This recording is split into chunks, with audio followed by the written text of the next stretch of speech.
presented by Cine Parda Films, Rajgir.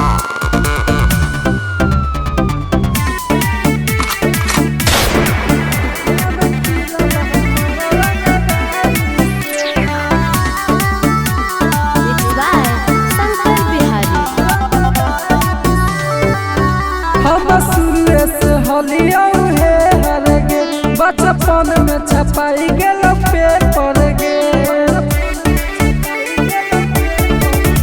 हम शुरू से होलिया हे हर गे बचपन में छपाई गेल पेपर गे नहीं गाय से छौरी गे यारी से हमर नाम खिलल हो करंगदारी से नहीं दोस से छौरी गे यारी से नाम खिलल हो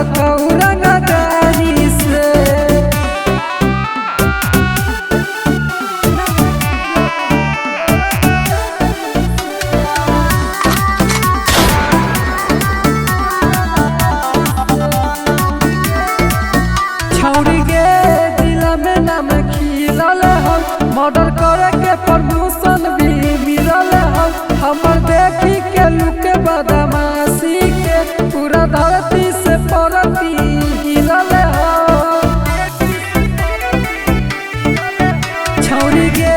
दिल में नाम खिलल है मर्डर करे के परमिशन भी मिलल है हमर देखी के लुक बदमाशी के पूरा धरती से परती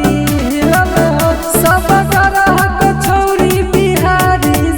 हमर नाम खिलल हो करंगदारी से नहीं गाय से न छौरी गे यारी से नाम खिलल हमर रंगदारी से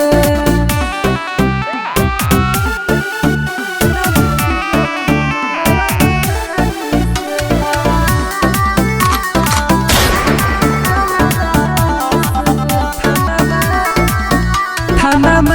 में हो पहचान गे हमर बन जो न छौरी जान गे लाज करिए